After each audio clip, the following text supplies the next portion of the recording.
Bizler bugün burada Filistin'de katledilen kadın ve çocukların sesi olmaya geldik. Filistin'de bir soykırım ve katliam yaşanıyor.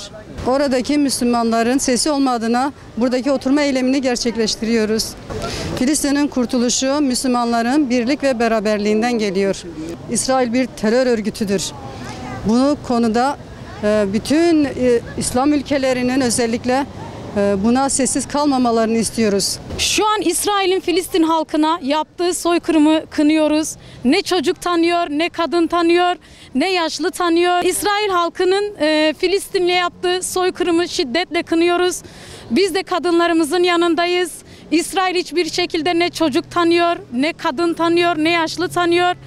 Ve bütün Müslüman halkının buna destek olmasını sağlamamız gerekiyor.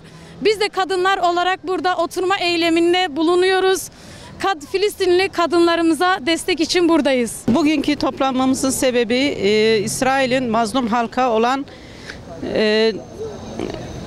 vahşeti, yani başka bir şey denilmez yani. Hz. Musa'dan bu yana Allah'ın lanetini üzerine almış bir kavim olarak bugün de lanetli olduğunu tekrar bir kez daha göstermiş oldu tüm insanlığa. Kınıyoruz. Adıyaman halkı olarak, Adıyaman kadınları olarak kınıyoruz ve bugün bu sessiz oturumu gerçekleştirdik. Rabbim inşallah muvaffak eyler.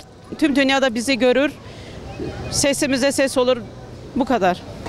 Bugün burada bulunmamızın tek amacı İsrail'in Filistin'e, Gazze'ye yaptığı vahşice çocuklara, kadınlara işkencelerle